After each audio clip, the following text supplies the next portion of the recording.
Well, if you're really so determined to have a fight, then I'll oblige.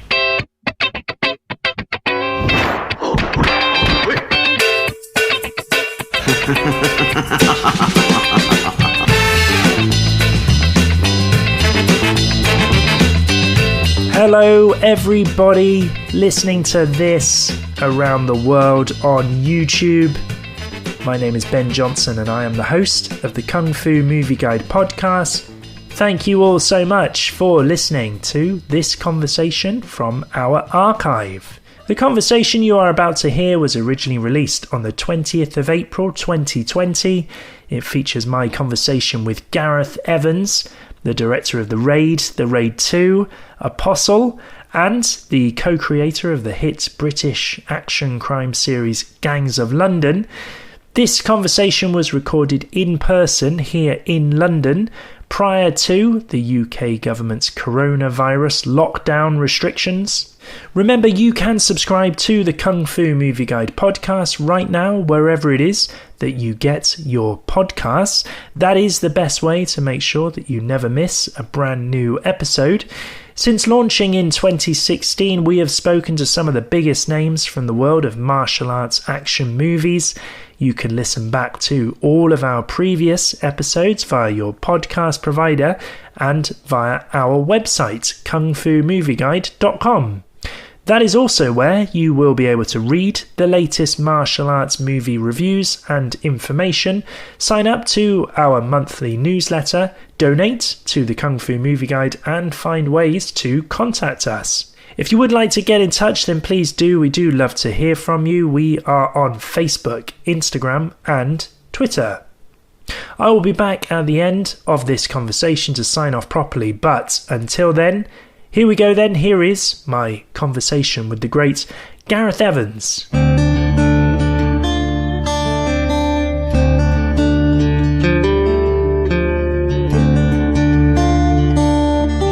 Okay, let's just jump straight in with Gangs of London. Yes. This is yours and Matt Flannery's thing. It's based on a video game. Yeah. So basically what happened was probably just after the Raid 2 had been made and released and everything else, I was working on action design for a film called Blister that was going to be my first American project. Sure. And then subsequently that fell by the wayside. And then during the previs process of Blister, Thomas Bensky and Lucas Ochoa from Pulse Films came out to visit me in Indonesia, and they'd been pitching me the idea of Gangs of London, because I think they had the rights to the PSP game, but they kind of had an idea of turning it into a franchise of feature films. Yes. And that was really the initial sort of approach and initial concept. So it was a film to begin with? Yes, yeah, it was supposed to be a film to begin with, but then I had played the game on the PSP and I was familiar with it, but I wasn't so interested in doing like a film franchise out of it, because I just felt like London in itself, and one of the things I loved about London and traveling through London, the same as whenever I went to New York, was the idea you could be on any street and hear 10 different languages being spoken. Sure, yeah. And so we wanted the show, we wanted the world of this thing to feel quite diverse. And if you take that into a film version, in each film, each installment, you could pretty much only spend about 15 to 20 minutes with your sort of side characters. Yeah. It would end up having to be a centralized story that would take up the bulk of the running time, at least 2/3 of it. And so it wouldn't allow us to fully explore the sort of the richness of the diversity of a city like London. Yes. And so me and Matt then, Matt has always been a key collaborator of mine, not just as a DOP, but for everything I've done up until now, he's always been the guy that gets to read my first draft of everything I do. And you go back to uni days with Matt. Uni days, yeah. We knew each other since my second year of uni, when I needed to find a place to live there, and then he was looking for a roommate with another friend of ours from uni, and so we all shared a house together for a year. Wow. And that's how me and Matt first got to know each other. And it was just a case of making short films and being like, here's a camera, can you please shoot this for me? Because I knew he had an interest in photography, and that was sort of the starting point. But Matt in uni had a writer's background, because he was doing he had one course where it was like to write a novel. So Matt's always had a writer's background, so going back to, I used to give him the scripts, he'd give me notes back on every first draft I ever written of everything.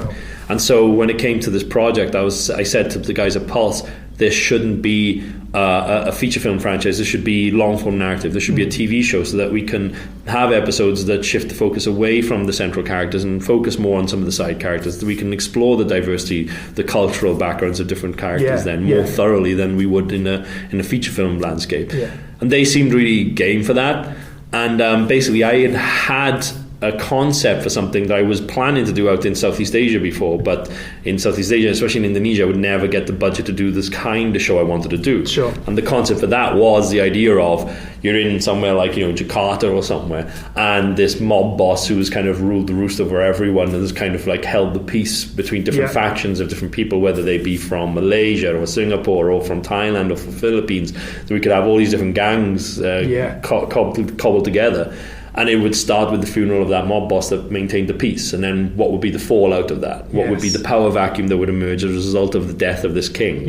And so that was my initial concept. And I said, well, what if we transpose that to London? What if that's our central story thread? And so they responded to that. And then one of my big things then was the idea of talking to Matt and being like, I don't want to just send you the first draft of this.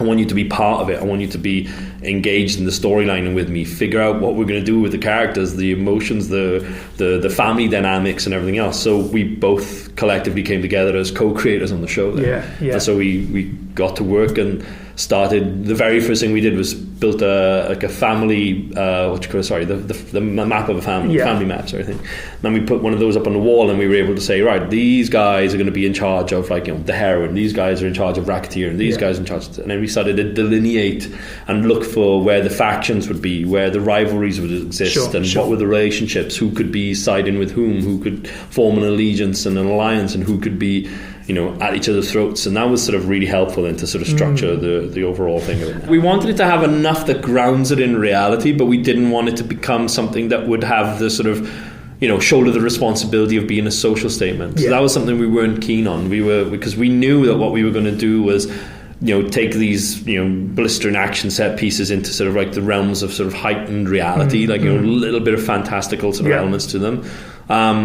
Nothing beyond the sort of the sort of the style of action that we've done previous. But but even then they kind of they stretch the sort of the logic a little bit. They kind of they have to feel like real fights, but at the same time the endurance of the performers is such, and the sort of the duration of those fights is quite long. So then, by proxy of that, it feels more heightened. You've got a great cast here. You're not necessarily working with fighters or people with a physical background. I know that you've done this in the past on Apostle as well. How can you do the style of action that you want to achieve and that you've set quite a high standard for, with people who don't have Iko Uwais' background? I think for that we just got very, very lucky. One of the co-leads of the show, Shope Dirisu, is a phenomenal talent. We had all these great performers who were delivering amazing performances on a dramatical level. And then Shope comes in and he's like playing one of the co-leads, Elliot. And part of the challenge with the character like Elliot was we knew he was going to have set pieces. We knew that he was going to have one-on-ones. We knew he was going to have big brawls. And so it was imperative to us that whoever was going to play that role would also not just do the sort of traditional, here's your piece of drama, now go and do an audition for it, but it was also, you need to do a fight assessment. And so then Jude's team would come into play for that. So they would do fight assessments for us. And then Chris Webb, one of Jude's stunt team members, who's an incredible human being, I love him to bits. He would he went off and did an assessment on Shope. And so Shope came in and he'd already wowed us in terms of his dramatic heft and stuff like that. And then like maybe 20 minutes later, Chris comes back down the stairs and he's just kind of like, through the window of our door giving a big thumbs up, because Shope was just very naturally adept at handling action.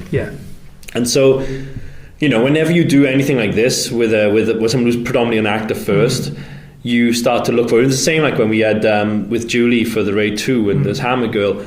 I was always wondering, okay, well, how are we gonna handle the stuff where we might need to swap out for a double? For her it was a lot harder because we don't get that many female stunt performers in Indonesia we could use as a double, and she handled it 100% herself. But then when you shoot in a TV show, you start thinking, right, okay, we might have to look for getting extra coverage with a double here and a double there. But Shope was so impressive that we were able to give him stretches of choreography that we really had no right to give him. Right. So he's become this amazing sort of diamond that we've just kind of like we feel like we've found this amazing talent now who's capable of everything: the performance, the drama, but then also the action as well. We would do in scenes where we had like one-on-one fights where for like 2 days, because we were just shooting fight scenes all day for 2 days, that after about 2 days in, I was starting to treat him like a fighter. I was sort of like expecting him to just we'll go again then. I'm not really kind of like treating him like I would with an actor, where it's like, are you all right? Is everything okay? Da, da, da, da, da. Are you comfortable? Can you go again? I'd just be like, yeah, you can do this. Next take, let's go again. And then we would shoot a 4-day sequence where day 3 you'd always start with the end of the fight, because we shoot in chronological order for the first 2 days, and then on day 3 we shoot the very end, just to make sure that we've got the end of scene, and then we work our way back then to get there, to make sure that if we do have to drop choreography, we know where we're pulling from, and we're not having to suddenly scramble and figure out the ending again. We start shooting the tail end, and the tail end is where all the drama lay in that scene. And he comes in, and I've been treating him as a fighter for 2 days straight. And he came in, and all of a sudden I'm watching the monitor, and he just delivers this amazing emotional performance. And I was like, oh fuck yeah, he's an actor. And then you start to get that reminder, then you're like, okay, this kid's got a huge amount of talent. So I think I've become the sort of like the sort of honorary member now of the Showpay fan club. So working in television, I mean, that's a new thing for you. How did you find all that process? So it's different. It's a challenge, I think. Like on shorter shooting schedules, I guess. It's mainly the less days in a way, but that's part of the course really, and you kind of what we would try to do is not change our approach to film and action, but be realistic with what we thought we could achieve in that period of time. So if we knew we had a 3-day shoot, we knew that, okay, well, let's not go crazy and expect to get 60 different shots or something or other for a sequence, or go wild and where it stunts left, right and centre. But we would pick the right moments to do the big stuff, and then make sure that there was enough creatively interesting moments within those fights that they would stand up and hold their own then. So we knew we were going to be doing something that was quite challenging and quite ambitious and had a lot of scope. And I guess for our side, we just wanted to be able to kind of like come out at the end of it and be like, when it came to the at least for the episodes that we were doing, to be able to say, well, I think we've pushed the barrier a little bit in terms of what's considered action for television. And to be honest, I mean, like, looking back on some of the sequences, we were like, actually, we feel like for some of the sequences we might have done that for cinema too. So it was actually quite exciting to kind of be in the midst of that and be seeing it come together. I know we've got one sequence in Ep 5 where it's a huge siege on a house that we had no right doing that on TV. We just threw everything at it. We were just going for broke at that point. We thought, fuck it, let's just push it as far as we possibly can. I know in my conversations with Jude, I think he said that some of the work that he's done on this Gangs of London, some of the best that he's ever done. I feel the same for some of that stuff as well. There's certain sequences in there where they stand up. I mean, I've watched them all like 1,000 times now, because you just do in the editing process. Are you in a place now, Gareth, where you can sort of pick and choose your projects, I'm guessing? I mean, I'm horribly stubborn with stuff, so it's like when I get offered things, I gotta know that I want to make every frame of it before I can commit. So it's probably why I haven't taken anything which has been kind of like considered tentpole or big or anything. Not that I've necessarily been offered the big tentpole stuff, but it's like in the past, whenever I've been sent scripts for things which I've subsequently gone on to actually see come out and be released, it's always been if there are like 10 pages of a script that I just can't get my head around, or I can't sort of like respond or relate to, and it feels like there's not going to be any kind of budge in the sort of the writing of that, or if there might be a studio insistence, then I don't know how I could then direct those 10 pages of that script with any degree of confidence and commitment of knowing when I've got it and when I haven't got it, because if I can't see it, I can't direct it. So I'm a little stubborn in terms of that. So in terms of like picking the things I want to do, usually it's a case of and up until now I've written everything that I've done, and so a large part of it is finding what's the story or what's the sort of idea that makes me passionate about it.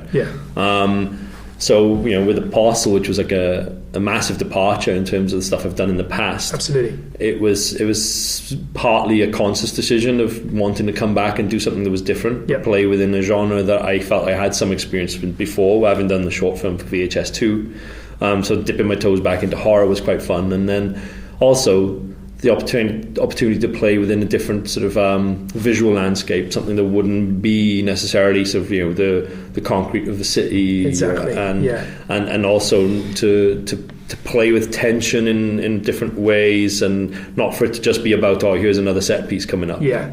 So and I think that's such a brave but quite an admirable move to do that as well, because basically everyone wanted the Raid 3. And you must, even to this day, you must get sick and tired of people not sick and tired. It's a weird thing, it is, because it's like I get it a lot, and I get a lot of comments. The ones that are interesting are the ones where it's almost like I owe it, or like there's like such a strong demand. Exactly. It's like, you know, how dare you make anything else? And I guess for me, it's like that part of my life has kind of passed now. I loved making the first two films, and I had a blast making them, and I love the people who I made them with. But I felt like there was nowhere really where I could take the story anymore. I had a concept for it, I had an idea for it, but it was such a departure from the first two. I can't guarantee that the audience would have liked what I had planned for the third one anyway, you know. And enough time has kind of gone by now. I mean, it's been almost 6 years now since we released the Raid 2. It's insane. And so 6 years have gone by, and it's like, you know, the third would have picked up immediately after the second one. So it's like, I think everyone's got, well, I know I feel like I've got more than 6 years worth of age on my face. So the idea of the other guys, I don't know. But and they're ridiculously busy now as well. They are ridiculously busy. So there's that. Which is great, which is like, it's amazing. It's a weird little source of pride there that they've, like, you know, to see the extent with which Iko's career has just skyrocketed has been incredible. And Yayan. And Yayan as well, all the boys. And Joe Tasm as well, who's like in everything. Exactly. So it's one of those things. It's always a compliment. It's never not a compliment to have somebody want you to make a film that they want to see. I mean, you know, that in itself is ridiculously complimentary. But yeah, I think in a way, I've always had that thing in the back of my mind where I'm just kind of like, you know, I don't try not to respond too much to it anymore. I used to be like, you know, oh, I'm really sorry, but no, I don't have plans for it now. And I felt like I was just angering people all the time whenever I'd said no. Sure. But you're going to anger the internet I think anyway. So. That's just the way I think that's inevitable. But I think for me, it's like I always kind of want to. my sort of like inner reply is always, wait to see what's next, because you might really like what's next. And whether that be Gangs or whether that be Havoc, I feel like we've got ideas, we've got things which are bubbling away, you know, that can hopefully be, you know, if they love the Raid, then they'd love this. You know what I mean? So that sort of brings up another challenge, doesn't it? I guess if you've made your name doing the Raid 2, which has, you know, some of the best fight scenes, certainly in modern times, what a pressure that is. I mean, do you feel that pressure sometimes if you're going back into that world? It's weird. It's like sometimes like I don't tend to rewatch them that often, but every now and then I might catch a glimpse of something. Sure. And so for me, it's like, I'll see things where I'm like, oh shit, we really nailed that shot and that cut. And you know, and I might see something and be like, you know what, I don't really know how I'd improve upon this one little beat here. But there's like another 80% then where I'm like, oh, I should have tightened this up, tightened that up. Yeah, I'll even on the Raid, I'll scrutinize the hell out of everything we do. You know what I mean? I'll notice the little, you know, half a second gap of someone not reacting properly yet, or I know all the stuff behind the scenes that we went through in order to make it. Like, I know that one guy who was playing one of the SWAT team guys that's guarding the door or something, or there's a sequence where Yandy, one of the other stunt guys, is charging down the corridor towards him, hiding a gun behind his back, and then he pulls the gun out of nowhere and then shoots him in the face, and the guy, you know, body spins and hits the deck. I remember when we shot that, because the guy who was giving the reaction, he didn't give us a good reaction for about 7 or 8 takes, and by the end of it we punched the camera in a bit closer, and I was stood behind him with my arms up inside his flak jacket ready to pull him and yank him down on top of me just to get the reaction. So, you know, it's like, it's one of those things where you see all these little shots where it's like, for me, I see all of the imperfections, and I see every inch of the artifice. So whether it's, the set that didn't look quite right, or the movement of the camera didn't quite work the way we wanted it to. I can't not see those things anymore in both the Raid and the Raid 2. Yeah. So when you were getting the type of reviews that came out when the Raids came out, I mean, were you surprised at that? Or? Yeah. I mean, for the first one, for sure. Like the first one, because it just hit us as much as a surprise as it did for the audience watching it. Because we didn't know that what we'd done was going to be considered that special. Yeah. You know, we just felt like, oh Christ, that was like a long shoot and an arduous process, and hopefully everyone enjoys it. You know, but then, you know, I'll never forget the first time we screened the first film. It was amazing. It was such an incredible experience. We were in Toronto for the Midnight Madness, and you know, Iko was sat next to me, and then every time the audience would clap or cheer or respond, he would elbow me in the ribs.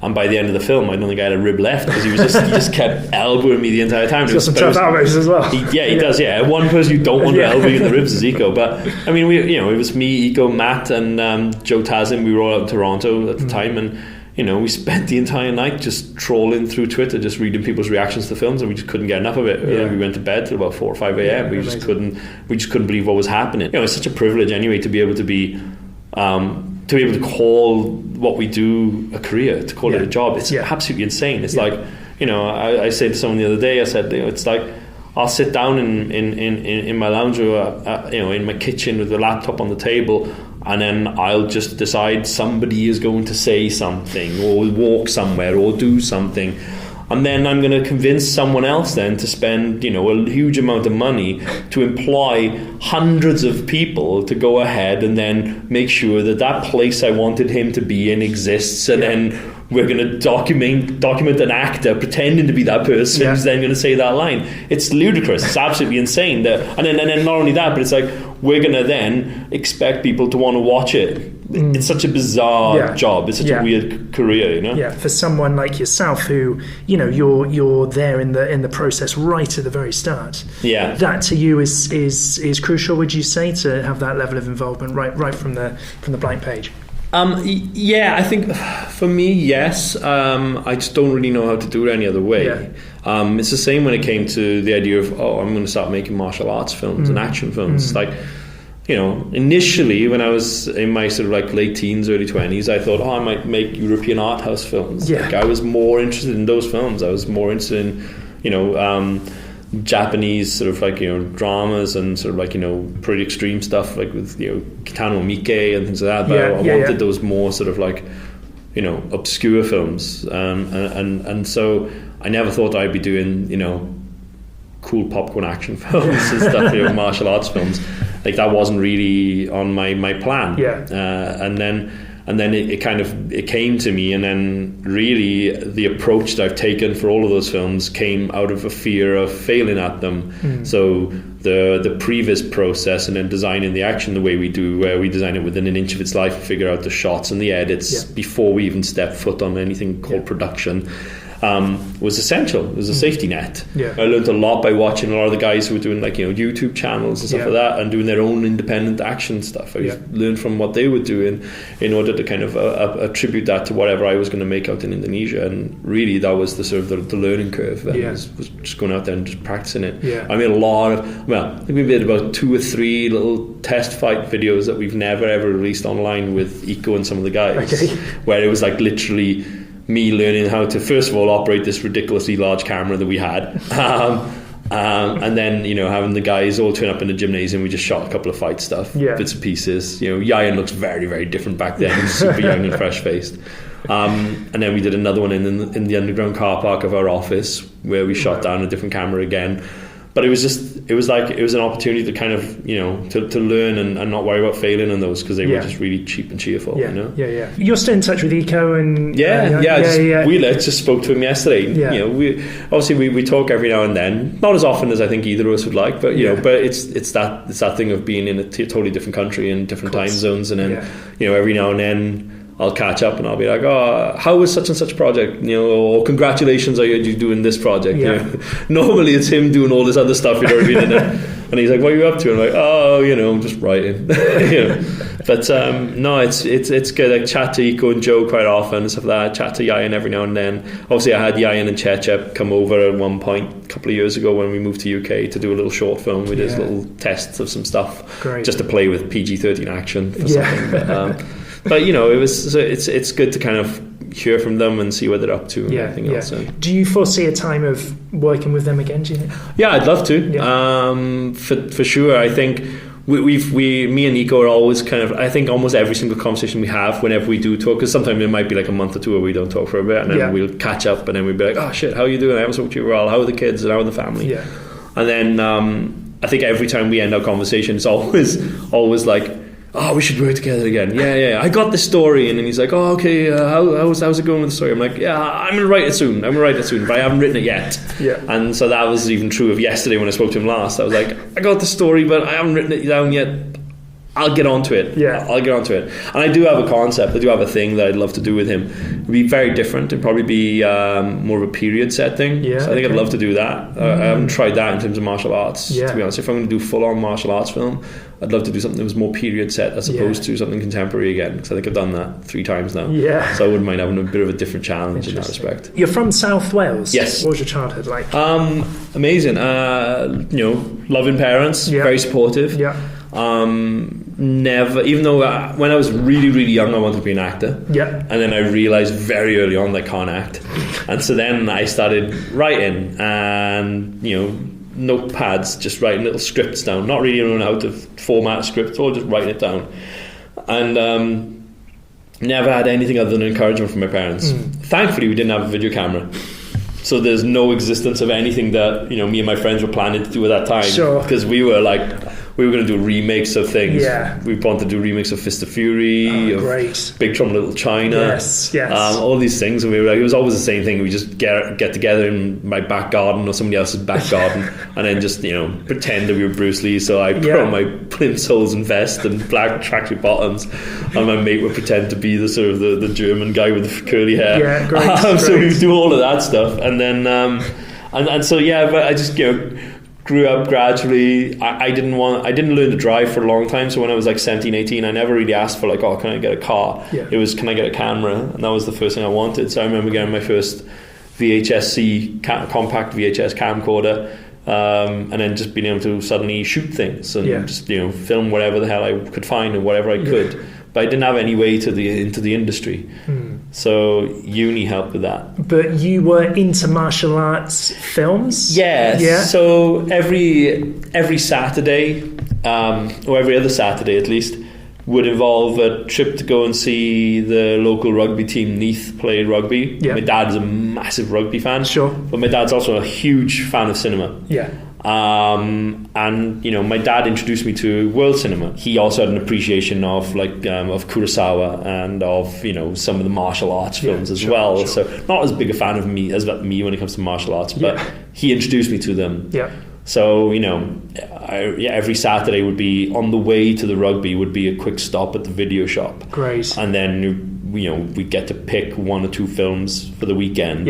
And then you'd come home from the rugby, and then the first thing I couldn't wait to do was just to put one of the videos in and just play and watch. We're talking Hong Kong stuff here. I mean, we had. I mean, my dad was the one that introduced me to Armour of God and Police Story. Fantastic. I remember when he rented. That's great parenting. It's really great parenting. He's amazing.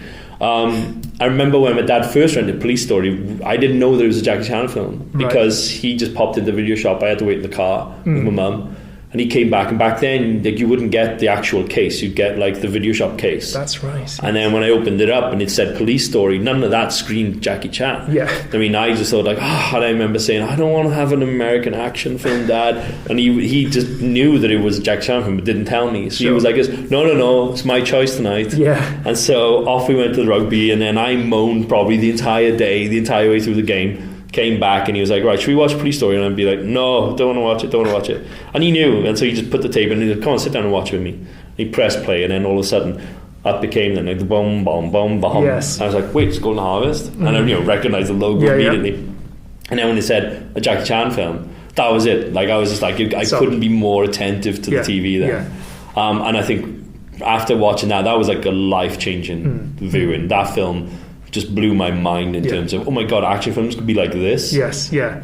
The dance of it. It's a modern day film as well, isn't it? But were you into the old school kung fu stuff as well? Was that a thing that you... I was. Yeah. I appreciated... I kind of... Because I think my first way in was through Bruce Lee initially. Yeah. So the first thing was like Enter the Dragon, yeah. which is like probably the biggest cliche that you can say, but it was the first thing. But it's true though, isn't it? That's it was the only one that it was the only martial arts film that a friend of a family member or the parents of a friend would have owned, or would have had recorded or something like that. You know what I mean? People who weren't into martial arts films knew Bruce Lee and knew that film. Exactly, and so it was one of those at a friend's house, and then their parents are just like, just put Enter the Dragon on, and then I was like, wait, what's this? And then suddenly there's this real life superhero up on the screen, which blew my mind.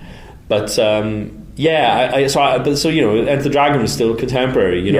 All of Bruce Lee's films were contemporary to a degree. The 70s set, but they're contemporary still. And then with Jackie, the first Jackie Chan film that I saw was only the first 15 minutes of Magnificent Bodyguards. And I remember it being like, oh, who's this guy? And then... Why only the first 15 Because minutes? my mum came in right as James Chen had just chopped off some guy's arms and sliced his face off. Sure, yeah. And out came this guy missing his arms and like half his face is hanging off. Yeah. And my mum, who's always been pretty squeamish when it comes to violence, so God bless her when it comes to the stuff that I make, just came in and was like, turn this off right now, switched it off, ejected the tape, and she said no more Jackie Chan films in this house, because she just thought that's what his stuff would be like. So when my dad brought Armour of God in, which was my next Jackie Chan film, the first one I watched from beginning to end, she was like, oh, Jackie Chan? No. And my dad was kind of like, no, wait, because this is supposed to be really good. So let's give it a try. And then that was it. It was like off to the races then. So like contemporary mainly. And then for me, like, I know loads of people who kind of like sing the praises of like Drunken Master and love that film. And I love it too. But it wasn't the first one of that kind that I fell in love with. It didn't connect. For me, it was The Young Master. Because that was the first one I watched of that era, of that kind of period setting thing for Jackie Chan. And I just remember absolutely adoring every second of that film. I thought it was incredible. I thought the stunt work was good, the humour was funny, and the final fight on the mountaintop was just amazing. It was just incredible. And Wang Min-sik, I've always loved his martial arts skills. I've always thought it was incredible. So for me, Drunken Master was probably pretty late on for me in terms of having already discovered Jackie and seen a lot of his work. So I don't have the same love affair with that film as I do with something like Young Master or even Dragon Lord. Do you still draw from those films though in the work that you do now? Yeah, we do. Like, I mean, like I loved working with Iko when I was out in Indonesia, but then now obviously I've been working a lot with Jude. And what I find is with Jude is like, because he has a very similar sensibility to me when it comes to like what we love in terms of action. And so when we love what Jackie does, but we both love it when Sam was doing it, when Sam was choreographing his stuff. It's just got an extra bite to it, and they feel like real fights. So, and then that's been the sort of the remit. That's always been the sort of the thing that the ethos that we've kind of like conducted ourselves with when it comes to the action design. We always say, it can be really, you can have stylish moments, but it's got to feel like a real fight. If it doesn't feel like a real fight, then it doesn't get to be part of the choreography. So that's been part of the fun of designing stuff with Jude, is that we always go back and we always look at those films. I mean, that golden era of 80s and early 90s, you can't beat it, can you? It's still good. And Jude's always kind of like showing me some stuff which Jude's encyclopedic in terms of his knowledge of that kind of stuff. So I always feel like a charlatan when I'm around him. I feel like I don't know anything because he's showing me films I didn't even know existed. Well, he's probably in after them as well. That's true.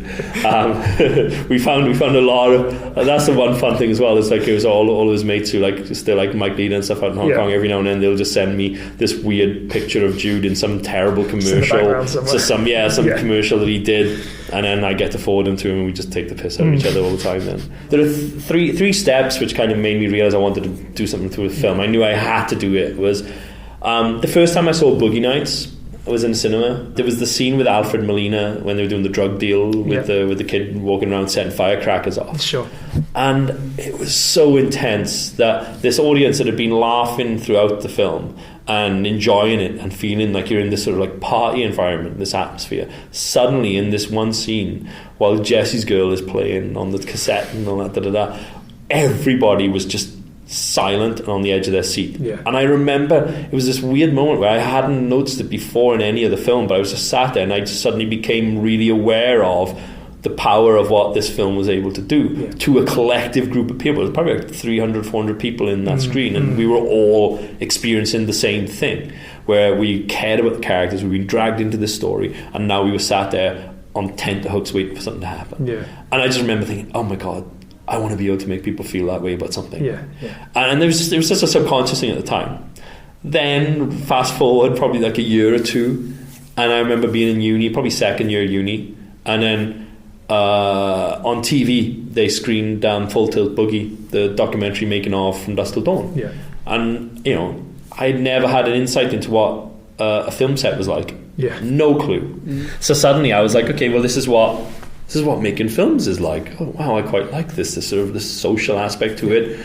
And that everyone's kind of working hard together to create something, whether it be something really serious, like another behind the scenes thing was Magnolia, which really blew my mind. Yeah. But then something very serious like Magnolia, but or something really fun and pulpy like From Dusk Till Dawn. Yeah. It's all the same work, it's all the same amount of hours and the same amount of people. And that kind of like struck a chord with me, and I was like, I want to know what that feels like. And then when I did Footsteps, then when I was probably like 25 when we shot that, 2005 we shot it. 2005, yeah, 2006. It came out 2006. We shot it 2005. I just remember because I took a sabbatical from work for like 2 months in order to shoot that thing. I had a really cool boss, like Alan Reese, God bless her, she's not with us anymore.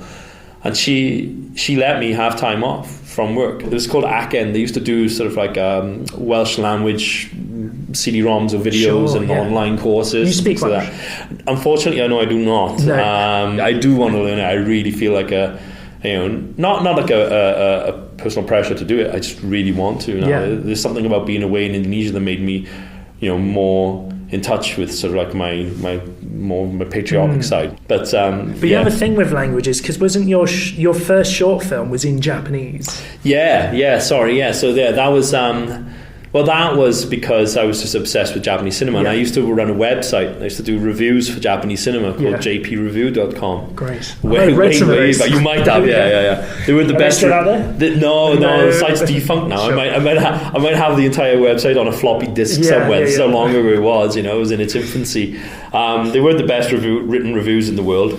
I just loved doing it, and I was obsessed with Japanese cinema, and so I used to review films all the time. It was one of these situations where I was learning Japanese anyway, because my wife's family are Japanese Indonesian. Sure. And I'd been taking an interest in Japanese culture because I was so interested in the films and the cinema. I wanted to learn the language. And so I was learning at a university, then I'd do night classes and that, but then at the same time I would meet one of the students from the university there, and we would sit down and chat for an hour or two, and she would help me do conversational Japanese. Great. And then I just mentioned to him in passing, I said, I've written this Japanese samurai short story, and I gave her the script to read. Well, before I knew it then, she was like, a few of her friends were interested in maybe being in it.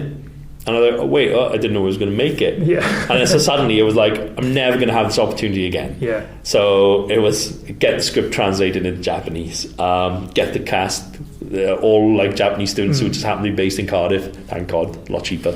And then it was the weirdest thing then, where I bought one sort of like hakama type outfit, samurai outfit, from like some fancy dress place in Japan. Yeah. So I got that imported, and then my mum then to go off and get loads of material so she could make multiple versions of it and take the stitching, take the details, take the shape of it. And she went off and made loads of these, like the outfits. All the outfits were made by her. I got to give her credit, because I don't think I gave her enough credit at the time, but she really, really went above and beyond in order for me to help make that thing. That's cool. And it was just, kendo swords off eBay.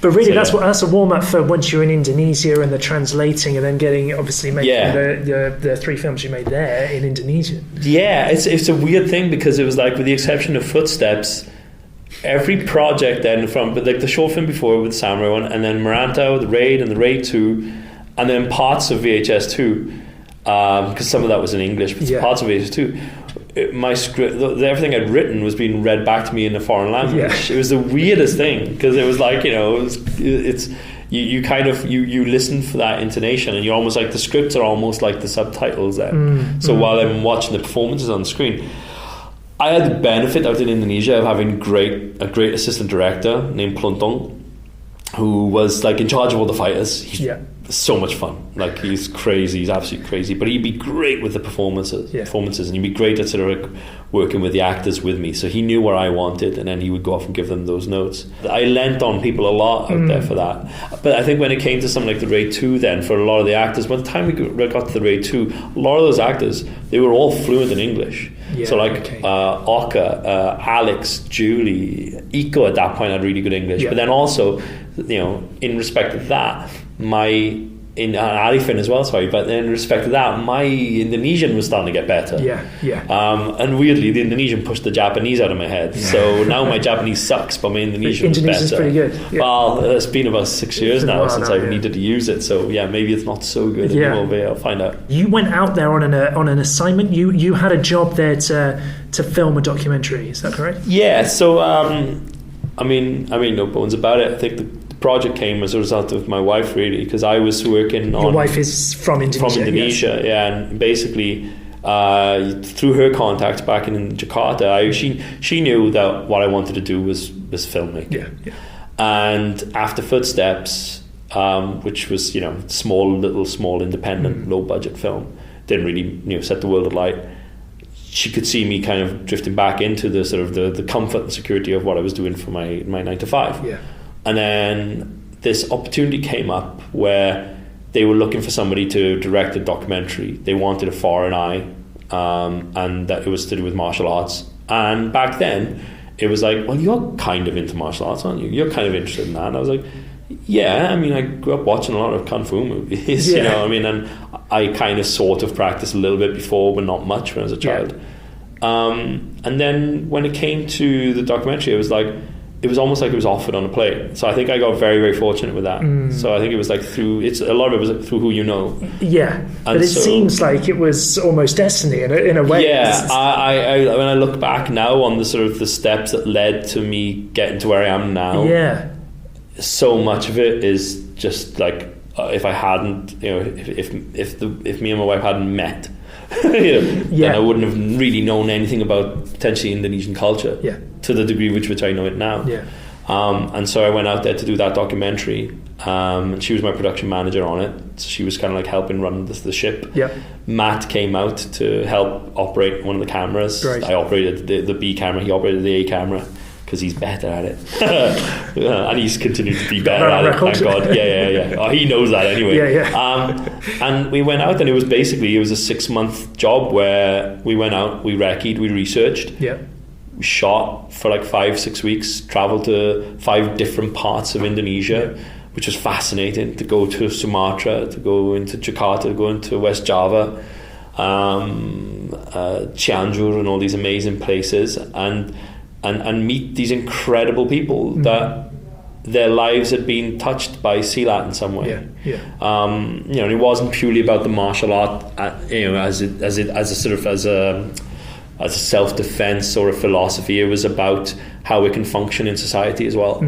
So we really, really learned I learned a huge amount in that process, you know, far more than just the benefit of meeting the people I've met, you know, that have come into my life and the work I've done since, but, you know, seeing Silat being used as a tool for rehabilitation for people with drug and alcohol addiction. It was absolutely amazing to kind of be in this one place. It was fascinating. But then, you know, obviously the other side of it is that it introduced me to people like, you know, Edwell, who was, you know, one of the choreographers for Merantau, Yayan, and Iko, and Cecep as well, who I'd met in the process of doing that documentary, who was somebody who was just like blew our minds, but we just couldn't figure out a way where to put him in the first 2 films. The thing is, they've got such screen presence. You must have felt when you met them, got to know them, because Iko was working as a driver or something. He was like a delivery guy for a phone company. So he'd be like, you know, shipping letters and documents back and forth between offices. You know, and I remember when we first met him, all of our research footage kept focusing on him. We all zoomed in on him. We all were like, oh, this kid's really interesting. And back then he was like super skinny. He wasn't like buff or anything like that. He hadn't got into his movie style looks like he's got now. But back then he was just like this skinny kid that did see that. But he just had there was something about his eyes, and you couldn't take your eyes off him. Yeah. And I was like, this kid's amazing. And then we did a test with him. We never were going to include it in the documentary, and I don't think we did.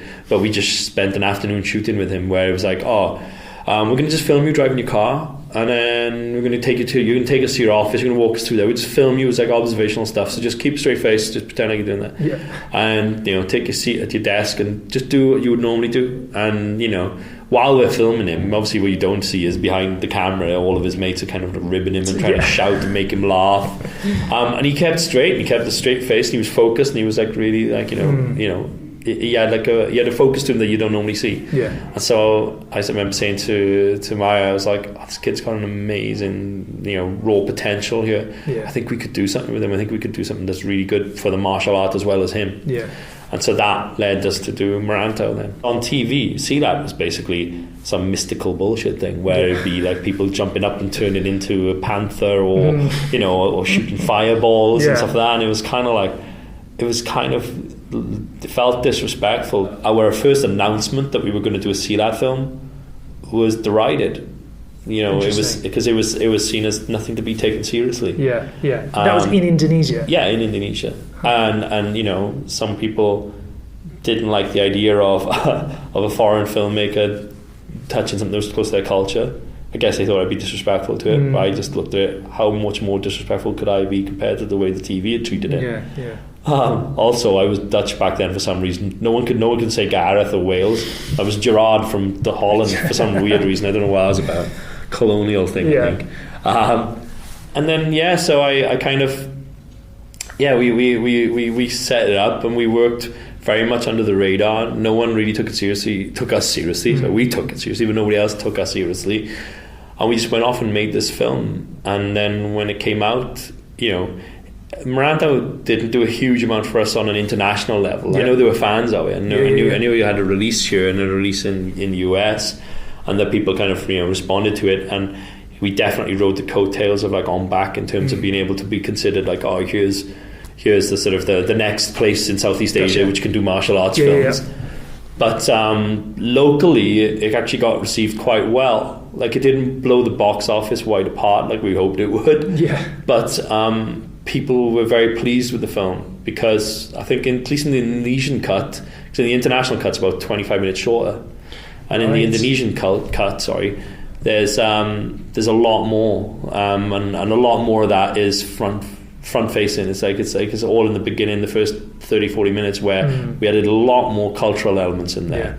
So a lot more about the traditions, things that meant something to the local audience there. You must have had a vision there for how you wanted to approach the action. Yes, and on Merantau, to be honest, on Merantau we did a lot of long takes, longer than I would do now. And I think that I learned that as a result of Merantau. I learned that mainly because Mike Leader told me I was doing something wrong, and I was like, yeah, you're right, because we were burning them out. We were burning everyone out, because it was like, look, just you can fight 2 or 3 people in a take, but not every take. And then instead of fighting 6 people in one shot, where the moves get sloppier, and you can see it. And also, if I'm so wide and just floating with the camera around, then there's nowhere to hide some of the sloppiness, everything else. And so some of the stuff in Merantau, like we were talking earlier about, like looking back on your work, and then there's a lot in Merantau that I watch it and I'm like, I could have, if I did that now, I know exactly what I do differently. Shot by shot, cut by cut,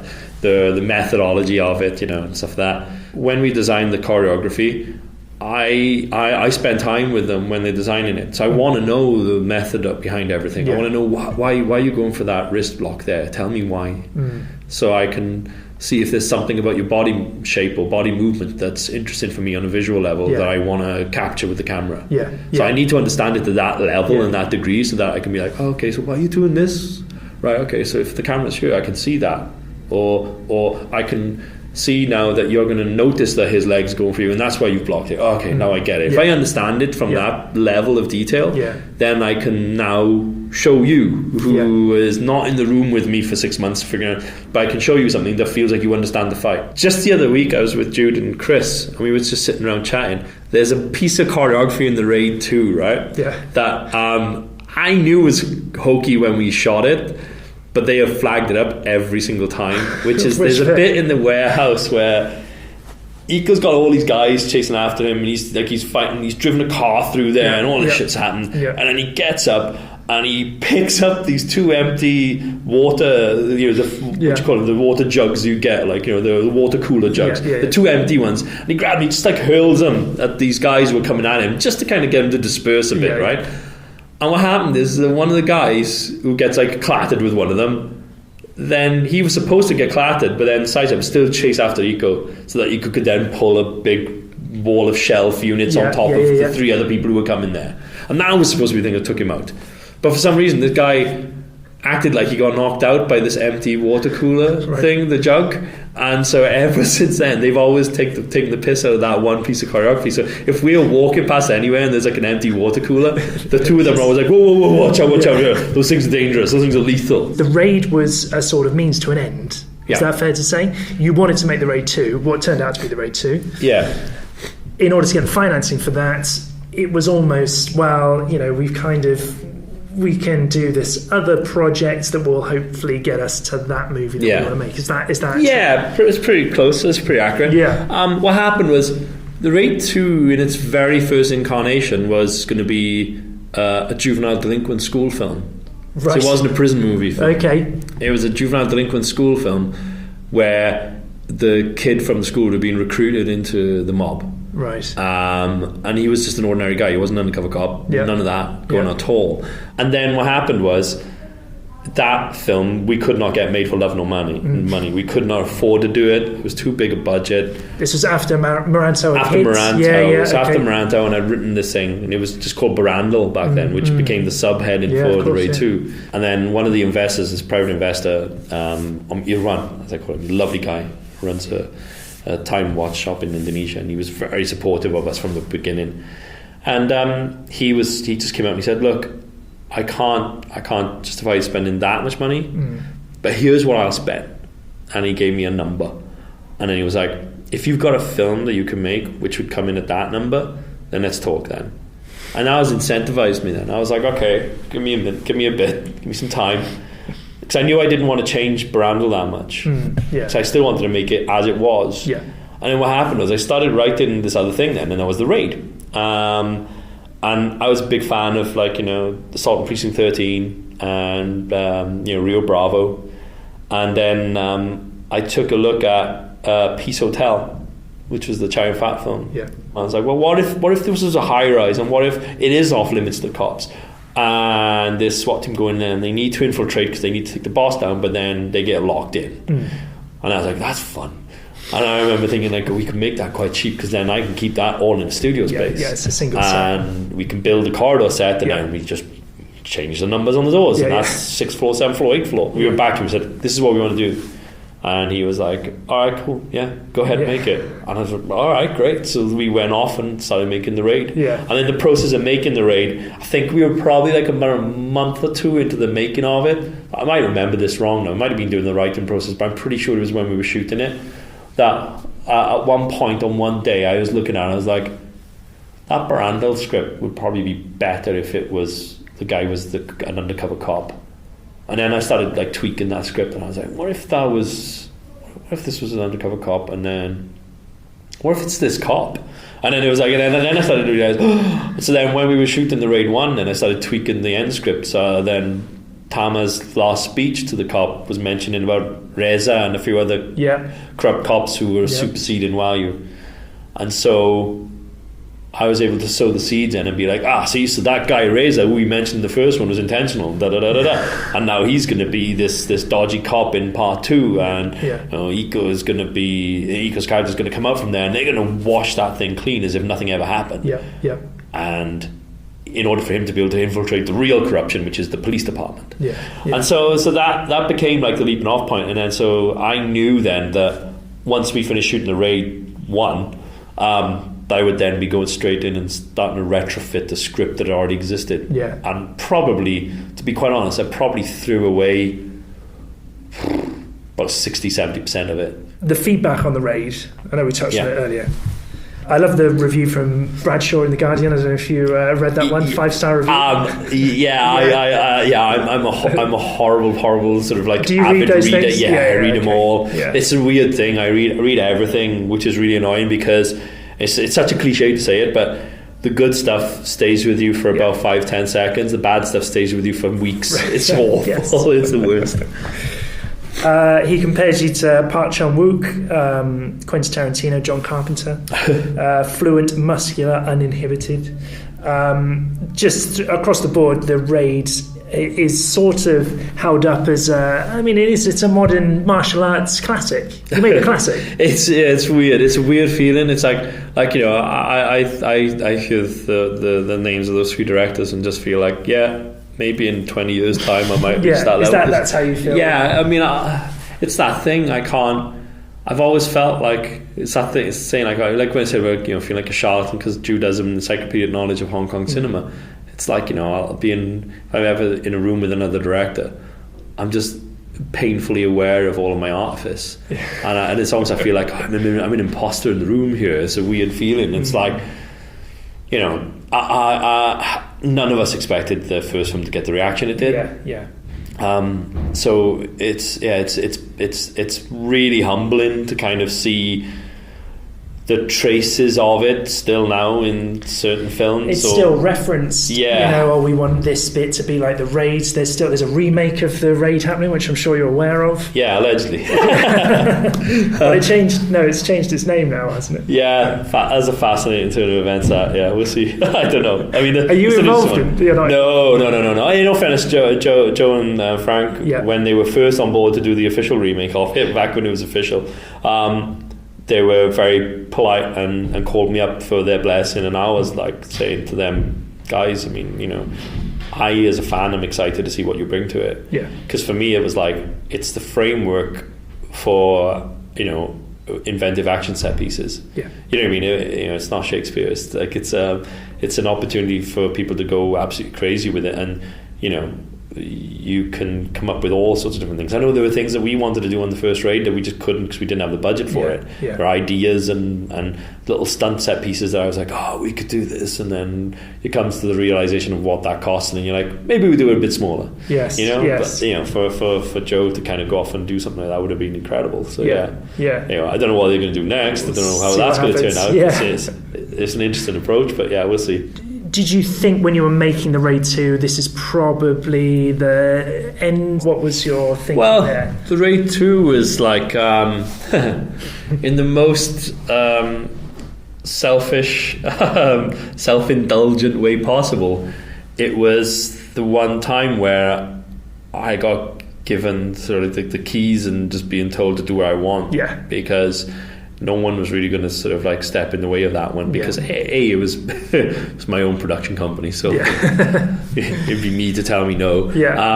But it was just that everything was a bit bigger. The world was more expansive. I knew I wanted to do something different. I didn't want to do the whole thing of like, oh, it's another building, or you know, or it's a one-story building.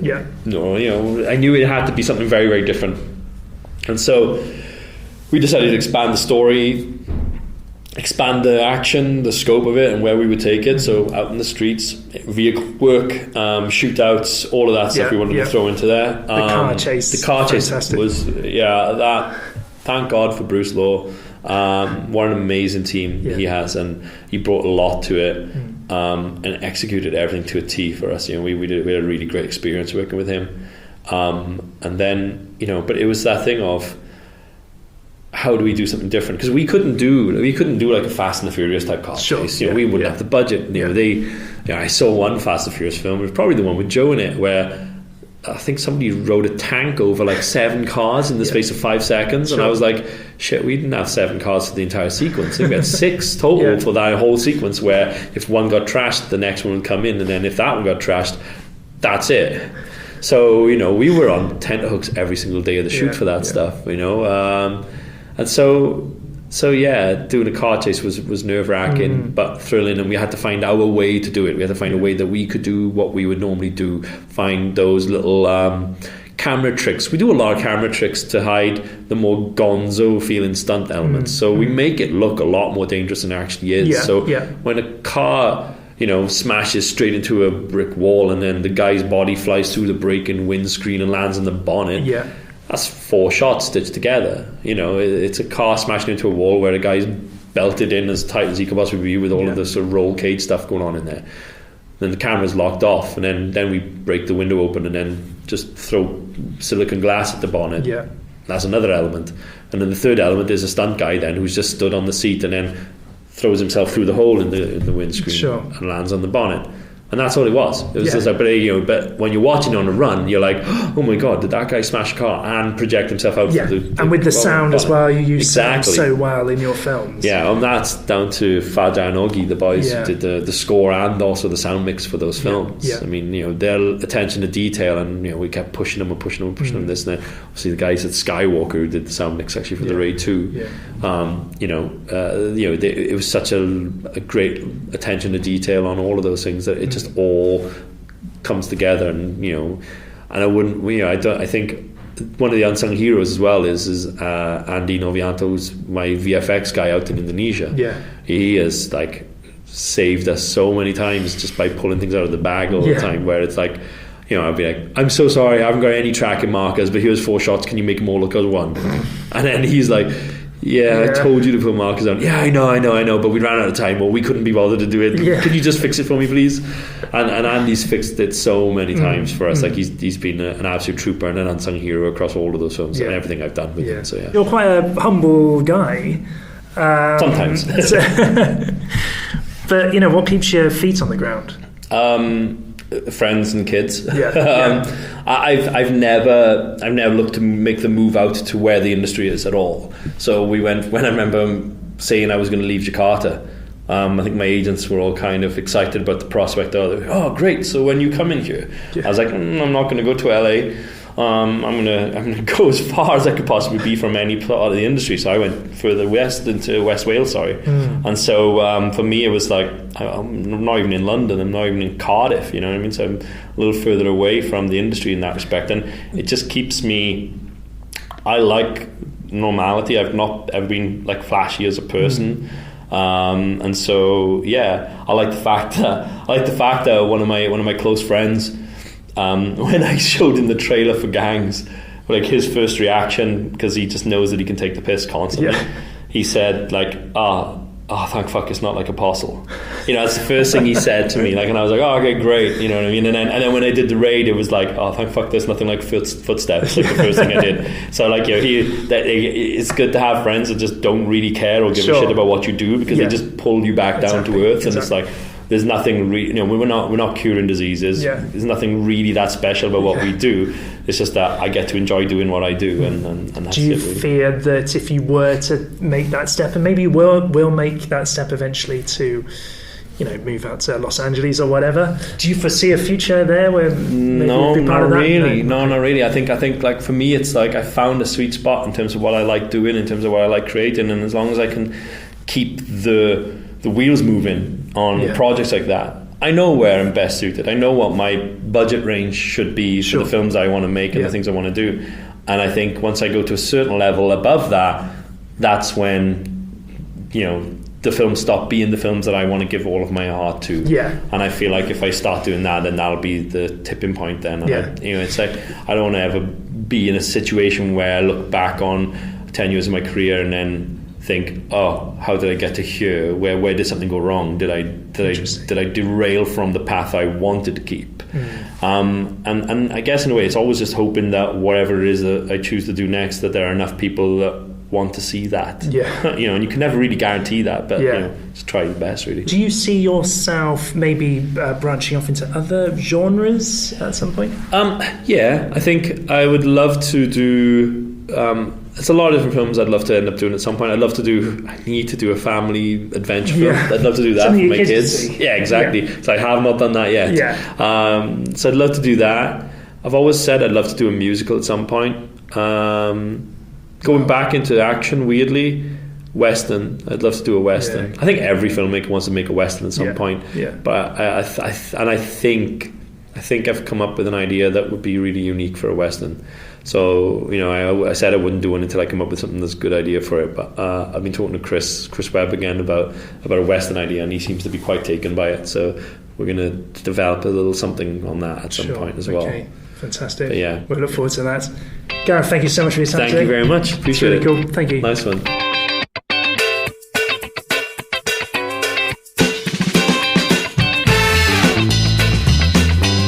Gareth Evans there. Really enjoyed talking to Gareth. Thank you so much for listening. I do hope that you also enjoyed that conversation from the Kung Fu Movie Guide podcast. If you have enjoyed it, then please do like the show, subscribe to our channel, leave a comment or share it with your friends. For more episodes, do head over to kungfumovieguide.com and wherever it is that you get your podcasts. You can also contact the show and keep up to date with all our latest news via social media. We are on Facebook, Twitter and Instagram. You can also email me. The email address is hello@kungfumovieguide.com. Okay, this is Ben Johnson signing off. Thank you so much for listening to this episode on our YouTube channel, and until we meet again, do take care and bye for now.